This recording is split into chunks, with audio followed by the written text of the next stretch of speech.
तो फिर अब्बू मेरे थे रेड़ी लगाते थे। हमारी पड़ोसन ने कहा कि नहीं शादी कर दो, आपकी 4 बेटियां हैं, कर दें, बाद में भी सपोर्ट वगैरह होगी। उन्होंने इस लालच बढ़ाकर मेरी शादी कर दी। इसी वजह से तंग करते थे कि तुम गरीब घर से हो, हम अमीर घर से हैं, ये वो। मुझे उनका दहेज नहीं लेके आई? दहेज नहीं लेकर आई। तो अमीर लोगों का आपको पता है, छोटे छोटे कपड़े पहनना, बाल खोल के इधर उधर घूमना। तो इस चीज के मुझे ताने देते थे। बस देवर मेरा बुरी निगाह से देखता था। आपको पता है औरत 1 मिनट में देख लेती है। मैं सफाई करती थी, मुझे आने बाने से आते थे, देखते थे, तंग करते थे। मगर वो उनको अपने भाई पे भी ज्यादा इंटरेस्ट था। वो कहते थे कि नहीं मेरा भाई ऐसा नहीं है। और मेरे देवर का ठीक नहीं था। वो अपने भाई के सामने ऐसे थे जैसे कुछ हुआ ही नहीं, मेरी भाभी है भाभी उसने अपने भाई को कुछ नहीं कहा, उसका हौसला भर गया, वो मेरे कमरे में आ गया। तो उन्होंने साथ में ही मुझे कहा कि जी मैंने तो उधर अंग्रेजी से शादी कर ली है, अब मैंने तो उधर ही रहना, मैंने इधर नहीं आना, तो इसलिए मैं अब तुम्हें नहीं रखूंगा। हाँ जी, उन्होंने अपनी फैमिली पे यकीन किया, मुझ पे नहीं किया। फिर मोहल्लेदार जो थे बातें वगैरह करने लग गए, बहनें करने लग गई, माँ बाप करने लग गए। मैं बहुत दुखी सी हो गई थी। मैंने कहा नहीं, मेरे माँ बाप तो मुझे अच्छा नहीं जान रहे।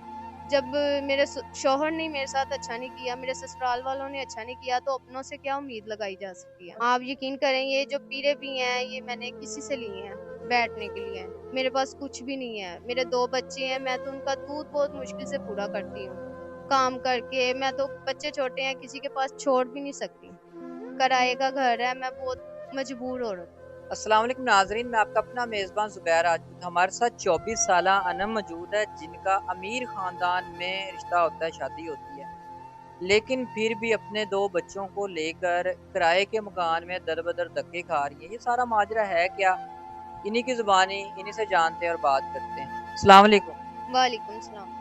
अच्छा, बहन बताइएगा कि आपने बताया कि अमीर ख़ानदान में शादी होती है, अच्छी भली लाइफ चल रही थी, माशाल्लाह 2 प्यारे-प्यारे बच्चे भी हैं, 1 बेटा 1 बेटी।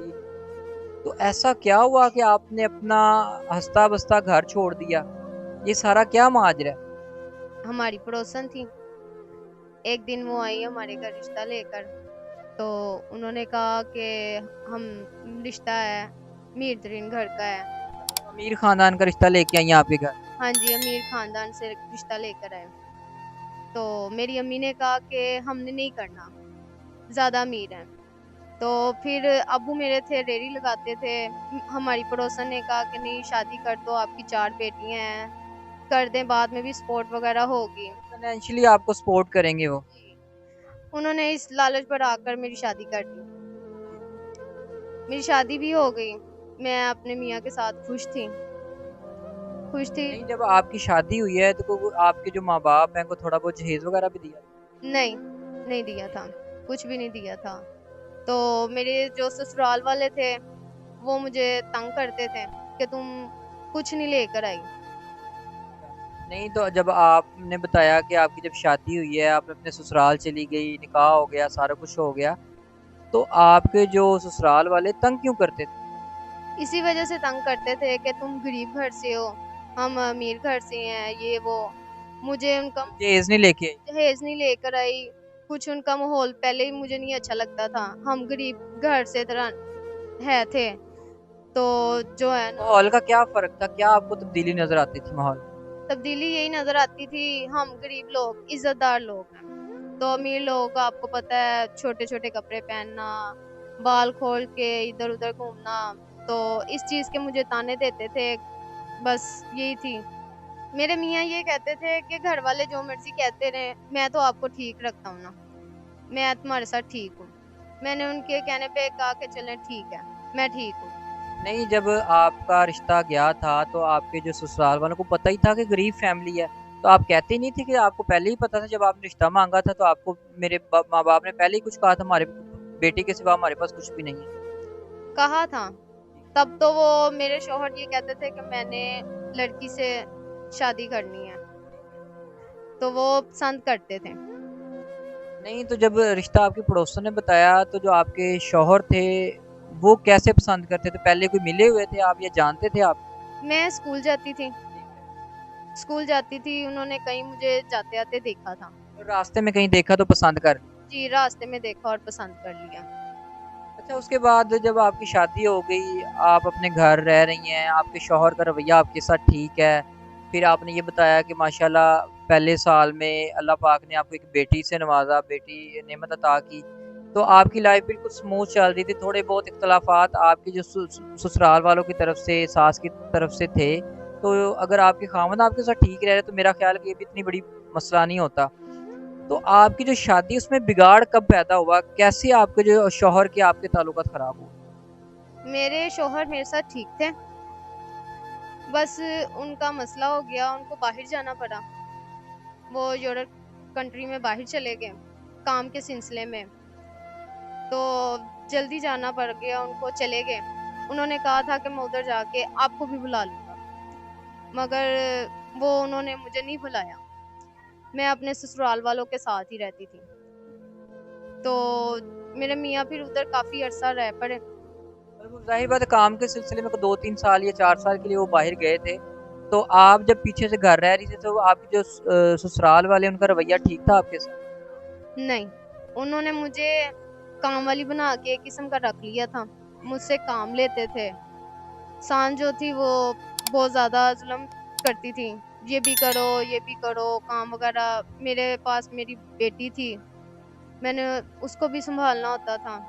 तो सास मेरी जो है ना शिद्दत करती थी। बहाने-बहाने से तंग करना, काम पे लगाए रखना, बातें सुनाना, टोंट करना। हाँ जी, ऐसे ही है। ठीक है। तो और मेरा देवर था। देवर मेरा बुरी निगाह से देखता था। तो दे आपको कैसे पता कि वो बुरी नज़र से देखता है? ऐसा क्या फ़ील किया आप? बस आपको पता है औरत 1 मिनट में देख लेती है। मैं सफाई करती थी, मुझे आने-बाने से आते थे, देखते थे, तंग करते थे। मैंने अपने शौहर को भी बताया। मेरे शौहर ने कहा कि नहीं। मेरे शौहर तब ने आपके शौहर ने क्या कहा कि आप मेरा भाई इस तरह का नहीं हो सकता? हाँ जी, उन्होंने कहा इस तरह का नहीं हो सकता। मगर वो उनको अपने भाई पे भी ज़्यादा इंटरेस्ट था। वो कहते थे कि नहीं मेरा भाई ऐसा नहीं है। तो कुछ अरसे बाद मेरे शौहर आ गए बाहर से। तो बाहर से आए, आकर 3-4 माह रहने लगे। 3-4 माह पाकिस्तान में गुज़ारे। जी, पाकिस्तान में गुज़ारे। आपने फिर जब वो आए तो बताया नहीं कि ये जो आपका भाई है, आपका जो देवर है, तो ये मुझे तंग करता रहा है, पीछे से बुरी नज़र से देखता रहा है, मतलब कोशिश करता रहा है कि मैं इसके साथ रिलेशन बना लूँ। तो आपने ये बातें अपने शौहर को नहीं बताई? बताई थी। क्या रिएक्शन था उनका आगे से? उनका रिएक्शन बिल्कुल ठीक था और मेरे देवर का ठीक नहीं था। वो अपने भाई के सामने ऐसे थे जैसे कुछ हुआ ही नहीं, मेरी भाभी हैं, यही कहते मतलब खामोशी इख्तियार कर लिया, आपके खामद ने भी एक्शन नहीं इस चीज़ पे लिया? नहीं लिया, वापिस चले गए। फिर एक दिन ऐसा आया कि मेरा देवर मेरे कमरे में आ गया। मतलब आपके जो खामन थे, उसने अपने छोटे भाई को कुछ नहीं कहा, उसका हौसला बढ़ा तो वो आपके कमरे में घुस गया रात को। ऐसे ही उसने अपने भाई को कुछ नहीं कहा, उसका हौसला भर गया, वो मेरे कमरे में आ गया। आ गया तो ज़बरदस्ती करने की कोशिश की। तो शोर वगैरह हुआ, तो मेरे मियाँ को कॉल वगैरह की मेरी सास ने, उनको बताया। बताया तो पता नहीं मेरे सास ने मेरे शौहर को क्या-क्या बातें की। फिर मेरे साथ जब अलग में बात हुई मेरे शौहर के साथ, तो मेरे शौहर ने कहा जी मैं तो बाहर होता हूँ, मुझे नहीं पता कि तुम क्या करती हो पीछे से, तो मैं तो तुम्हारे साथ नहीं ना होता। तो मेरे शौहर ने मेरा हौसला तोड़ दिया। तोड़ दिया तो जो है ना उन्होंने मुझे बातें वगैरह की, जो भी बातें होती हैं। तो उन्होंने साथ में ही मुझे कहा कि जी मैंने तो उधर अंग्रेज़ी से शादी कर ली है। बाहर दूसरी शादी कर ली। जी, अब मैंने तो उधर ही रहना, मैंने इधर नहीं आना। इधर नहीं आना तो इसलिए मैं अब तुम्हें नहीं रखूँगा। उन्होंने अपने भाई पे ही यकीन कर लिया। वो अपनी फैमिली की बातों में आ गई, आपको गलत करार दे दिया और अपनी फैमिली को राइट करार दिया। हाँ जी, उन्होंने अपनी फैमिली पे यकीन किया, मुझ पे नहीं किया। अच्छा, उसके बाद क्या हुआ? तो लिहाज़ा मेरी सास ने मुझे धक्के दे के उधर से निकाल दिया। निकाल दिया, फिर मैं रोती-धोती अपने अम्मी के घर चली गई। उधर गई चली तो उधर जाकर रहने लग गई। मेरे घर बेटा होने वाला था। मतलब मैं जब आपके खामद यहाँ से पाकिस्तान में 3-4 माह रह के वापसी चले गए हैं तो आप उम्मीद से थी तब? जी, मैं उम्मीद से। उसके बाद ये सारे मामलात हुए। हाँ जी, उसके बाद ये सारे मामलात हुए हैं। अच्छा, फिर आपने बताया कि उसके बाद जब ये मामलात ख़राब हो गए और आपके शौहर ने भी आपका साथ नहीं दिया, आपने बताया कि आप अपना घर छोड़ के मतलब आपके सास ने घर से निकाला तो आप अपने माँ-बाप के घर आ गई। उसके बाद क्या हुआ? आपके माँ-बाप का रवैया आपके साथ कैसा था? उन्होंने बात नहीं आगे घर वालों से की कि भई ये मैं आपने हमारी बेटी के साथ ज़्यादती की है? तो कोई इस तरह का क्या चीज़ थी? उन्होंने कुछ भी नहीं कहा, हम गरीब लोग थे, वो अमीर लोग थे। तो इस वजह से जो है ना मैं अपने माँ-बाप के घर आ गई, रोती-पीटी आके सारी बात बताई। तो मेरी अम्मी ने कहा अल्लाह सब देखता है। तो लिहाज़ा जो है मैं उनके पास थी। फिर मोहल्लेदार जो थे बातें वगैरह करने लग गए, बहनें करने लग गई, माँ-बाप करने लग गए। मैं बहुत दुखी सी हो गई थी। मैंने कहा नहीं, मेरे माँ-बाप तो मुझे अच्छा नहीं जान रहे। जब मेरे शौहर ने मेरे साथ अच्छा नहीं किया, मेरे ससुराल वालों ने अच्छा नहीं किया, तो अपनों से क्या उम्मीद लगाई जा सकती है? मतलब उन्होंने आपकी जो फैमिली थी, माँ-बाप थे, उन्होंने भी सपोर्ट नहीं किया। तो ज़ाहिर-सी बात है पहले गरीब घर था, ऊपर से 2 बच्चे साथ ले गई हैं, तो अपना पता नहीं वो कैसे पूरा करते होंगे, तो आपके बच्चों का कैसे करते? ऐसे ही है, नहीं, मेरे अब्बू रेहड़ी लगाते थे, फिर इसलिए मैंने कुछ पैसे जोड़े हुए थे। फिर मैंने एक घर देखा, फिर उधर मैंने घर लिया, छोटा-सा है, ये देख ही रहे हैं आप। और एक ही अटैच वॉशरूम है, मेरे पास कुछ भी नहीं है। तो वो जो पैसे आपने बताया कि आपने जोड़े थे, वो कैसे जोड़े? मेरे मियाँ देते थे। मतलब आपने कुछ को खर्चा भी जो आया था, वो आपने छुपा के पैसे रखे हुए? जी, मैंने छुपा के रखे हुए थे। अच्छा, उन पैसों से आपने एक रूम ले लिया किराए पे, अटैच वॉशरूम है, आपके घर में सामान कोई नज़र नहीं आ रहा। तो कैसे गुज़ारा करती हैं? अभी माँ-बाप भी नहीं है, ख़ावंद भी नहीं है, अकेली औरत 2 बच्चों के साथ कैसे रह रही है एक कमरे में? बस ऐसे ही है, मोहल्लेदारियाँ इधर रह रही हूँ हमसाएगिरी में। आप यकीन करेंगे जो पीरे भी हैं, ये मैंने किसी से लिए हैं, बैठने के लिए। मेरे पास कुछ भी नहीं है। मेरे 2 बच्चे हैं, मैं तो उनका दूध बहुत मुश्किल से पूरा करती हूँ, काम करके। मैं तो बच्चे छोटे हैं, किसी के पास छोड़ भी नहीं सकती। किराए का घर है, मैं बहुत मजबूर औरत हूँ। अभी इस घर में कैसे गुज़ारा कर रही हैं? किराया कैसे देती हैं? बच्चों का कैसे पूरा क्या काम करती हैं जिससे गुज़ारा कर रही हैं? बस घरों में काम कर लेती हूँ। कितने पैसे मिल जाते हैं घरों में काम? यही एक घर में कपड़े धो लिए, 1000 मिल जाता है, महीने बाद। महीने बाद 1000 मतलब पूरे महीने के कपड़े धोने होते हैं। के कपड़े धोने होते हैं। किसी के घर सफाई कर ली, महीने बाद 2000 रुपया मिल जाता है, इस तरह। तो वो उसमें आप खुद ही देख लें, मैं घर का किराया भी देना होता है, बहुत मुश्किल जो है ना घर पूरा कर रही हूँ। और खाना वगैरह जो है, मैं 2 बच्चे हैं और मैं अकेली हूँ। शौहर मेरे तो छोड़ गए हैं। अच्छा, मुझे ये बताएँ कि आप ये जो आपने ये रूम लिया हुआ है, इसका रेंट कितना है? और जो आपने जो बताए हैं, जो इनकम बताई है अपनी पूरे मंथ में आप 5-6 हज़ार रुपया कमाती हैं, तो वो तो मुझे लगता है कि आपके अपना या बच्चों की रोटी ही पूरी करती हों। ऐसे ही है, बस हमसाएगिरी से कभी पकड़ लिया, अभी कभी इधर से पकड़ लिया, कभी उधर से पकड़ लिया। बस इस तरह सर्कस हमारा घर का चल रहा है, मगर बहुत मुश्किल से माँग-माँग कर। घर का जो है ना सर्कस बिल्कुल नहीं चल रहा। जो मालिक मकान थे ना, वो पहले तावन कर लेते थे, खुदा खौफी कर लेते थे। मगर अब ज़ाहिर-सी बात है, देखें ना किराए का घर है, मालिक भी इस चीज़ से तंग आ जाते हैं। तो कितने माह का किराया और बिल जमा हो चुका तकरीबन कोई 4 माह। है? 4 महीने का किराया और बिल जो है ना मालिक को देना आप। जी, देना है। तो इसलिए मैं मजबूर होकर मीडिया पर आई हूँ कि मेरी कुछ हेल्प वगैरह हो जाए।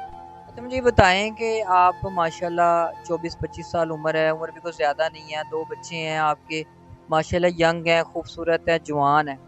जब घर से बाहर निकलती हैं, ज़ाहिर बात है लोगों के मुँह तो नहीं बंद करवा सकता इंसान। तो लोग किस किस्म की बातें करते हैं, किन निगाहों से देखते हैं? लोग गंदी निगाहों से देखते हैं, दोस्ती करने का कहते हैं। तो इसलिए जो है ना, मैं बाहर जाना भी कम कर देती हूँ। लोग कहते हैं कि तुम जवान हो, दोस्ती कर लो, ये वो। हम आपका खर्चा उठा लें। हाँ जी, हम आपका खर्चा वगैरह उठा लेंगे। तो मैं अपने बच्चों को लेकर बैठी हूँ। लोग एक के लिए माशरे में औरत को भी नहीं जीने देते।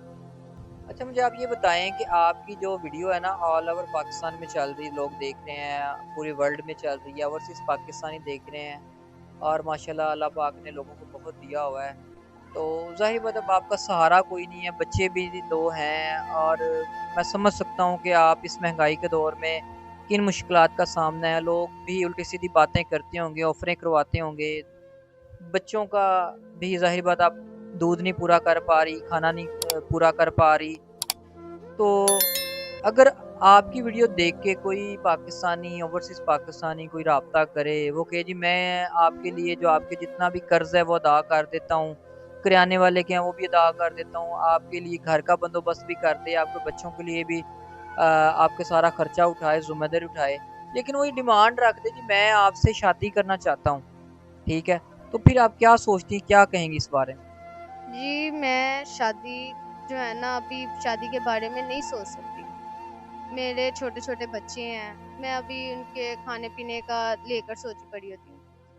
तो मुझे होता है कि किराया वगैरह देना है, घर के 100 मामलात हैं, मैं इधर-उधर से माँगती हूँ, लोगों से लेती हूँ। शादी तो करनी है मगर मैं अभी बहुत तंग हूँ, मतलब आप चाह रही हैं कि आपका पहले कर्जा अदा हो जाए, आप रिलैक्स होना चाह रही हैं, अपने बच्चों के लिए थोड़ा-सा कुछ अपनी ज़िंदगी को बेहतर करना चाह रही हैं, फिर सोचेंगी शादी की। हाँ जी, फिर सोचूँगी शादी का।